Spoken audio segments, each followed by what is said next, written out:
Alright, hello guys. In this video, we're going to be talking about our next big cooldown. Not the one that's happening this weekend as we speak, but the one that is going to be happening later on. And also, I'm going to talk about the chance for maybe a southeast snowstorm or two, mid-Atlantic and southeast. It's not very likely, but it is definitely the biggest possibility we've had all year for a snowstorm in that area. So we're going to talk about a little bit of the pattern that we could get into that would be very favorable for the potential for a snowstorm of that type. Now, before I get started with this video though, I would ask that you do subscribe if you do like weather-related content, and also make sure to share this video with your friends and family on social medias. Let's get right into things. So, first things first, we're going to be looking at our current temperature anomalies as we speak. This is going to be February 15th is the day that I'm making this video.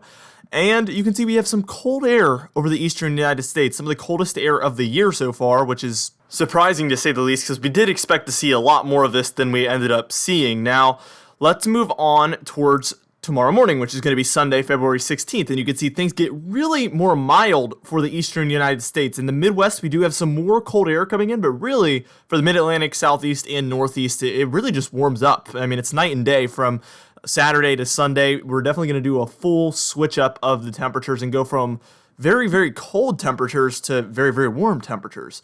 And we're about to move on, and we're going to move towards Monday, where we're going to see that cold air that's up in the Midwest. We're going to see what that does, is it kind of expands over the eastern United States, and we're going to see what that one's going to do. But that's actually not the main cool down we're talking about in this video, believe it or not.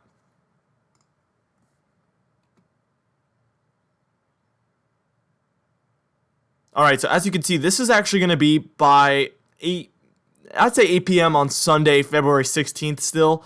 And we can see that cold air is kind of expanded. It was in North Dakota, South Dakota, Minnesota, but now it's more of like a North Dakota, South Dakota, Minnesota, and Wisconsin and Michigan type cool down here. And we see those deeper blues and purples. That's where we're actually pretty far below average. I'm talking maybe 6 to 16 degrees below average Celsius, which is far, far below normal, and probably will feel pretty similar to this cool down that we had for Thursday and Friday for you guys up there in Minnesota, Wisconsin, Michigan, North Dakota, South Dakota. Not quite as potent, but it will feel very familiar to what you guys have just recently had. But we can see the eastern United States and the south central United States still feeling that warmth, or at least I would say mild temperatures there.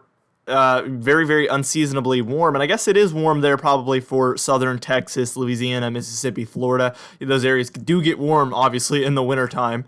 And we're going to watch as this cool down. Let's move towards Monday evening, and you can see that really just dissipates there over the eastern United States. So for Michigan, upstate New York, western New York.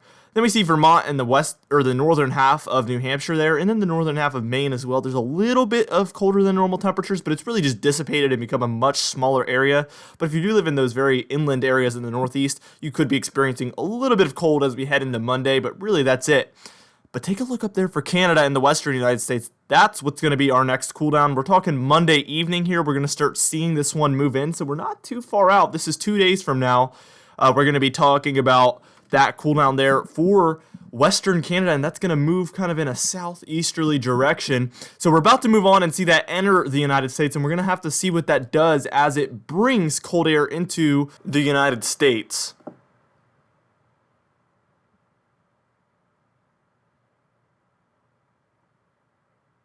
Alright, so as we take a look here, this is going to be by about Tuesday at 8 p.m., Tuesday, February 18th at 8 p.m., and we can see that this is going to be purples, pinks. That's where we're really talking about some deep cold, guys. Very, very similar to what we had this weekend. And again, this is only about 4 or 5 days out, maybe even 3 or 2, depending on when you're watching this video. And we see those very dark blues, very widespread for the Rockies and anywhere east of there in the Midwest, or at least the upper Midwest there for Montana, North Dakota, South Dakota, Nebraska, Iowa, Minnesota, Wisconsin, Michigan. Very, very wide area experiencing very cold temperatures here. It's as we move into those purples, that's where we're experiencing about 8 to 16 degrees below average Celsius, which is very far below normal. And then pinks is where we're experiencing 16 to even 30 degrees below average Celsius, which is very, very potent Arctic air. I would say an Arctic blast is the best way to describe that, because it's just coming straight from the Arctic. It's very similar to what they experience, further up in Canada, very unseasonably cold temperatures coming down. It's not unheard of, and obviously we had some this weekend, but it's just not very typical, and that's why it's called 30 degrees below normal, because it's colder than normal. We do see some warmer than normal conditions there for the eastern seaboard. And again, that just has to do with that flip-flop pattern. We don't have anything stopping the pattern from moving from west to east here. So what ends up happening is we go back and forth between cold and warm over and over again, and it seems like this constantly revolving pattern that's moving very quickly, and that's what we've been dealing with kind of all winter. And if it does lock in, it's been warm for the east, not cold that locks in, and that's just kind of luck of the draw there.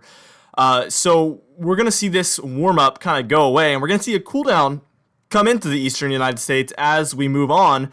And we're going to move towards Wednesday evening at about 8 p.m. And we're going to see a whole different story, guys. It's going to look completely different. And again, it's just going to be a flip-flop pattern because we saw very warm conditions there, as you saw for Tuesday at 8 p.m. And we're going to move on 24 hours, and it's going to be completely different.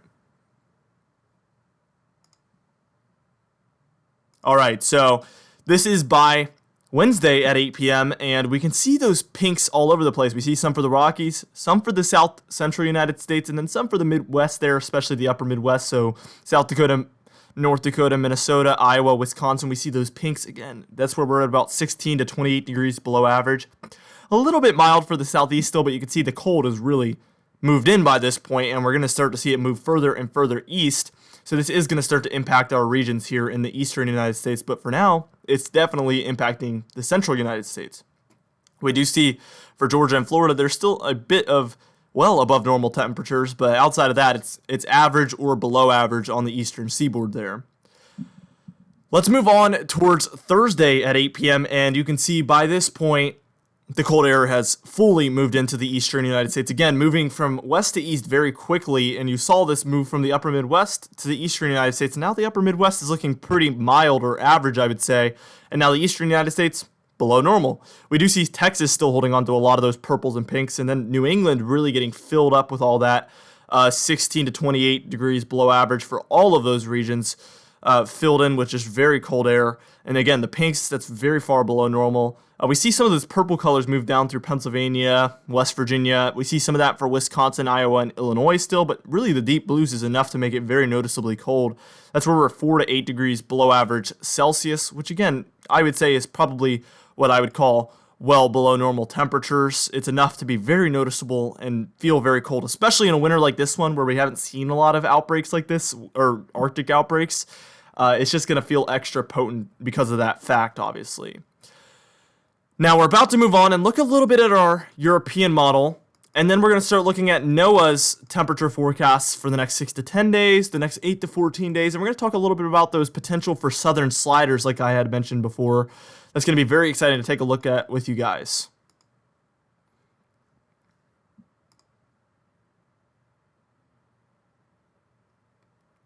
Now, I'm not going to go much more beyond this point on the GFS model just because this winter, as you get beyond 100 hours, it becomes a lot more uncertain, and obviously the further you go, the less and less likely it is to happen. So I'm not going to go too much further.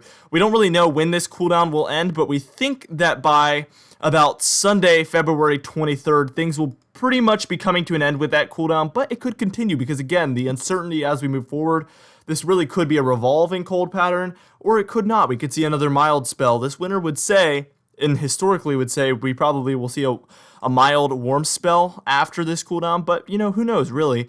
As we head towards 150 hours, it's kind of a toss-up at that point. All right, so here's your European ensemble model, and I just wanted to show this one frame on this model because it shows us that the European model also has a cooldown for this time period. So that makes it extra likely. If we see the GFS showing a cooldown and then not the European model, that's kind of a concerning look there because usually the European model is a little bit better, or at least it has a little bit of a different opinion and one or the other will be right. But when they both agree, that means that we're probably on to something, especially within 200 hours or 150 hours here, as this is at 144 hours out. So I would say we have a pretty good chance to see a really good resemblance to what I've showed you in this video. Now, let's go ahead and look at that 6 to 10 day forecast, probability forecast that is, from the Climate Prediction Center.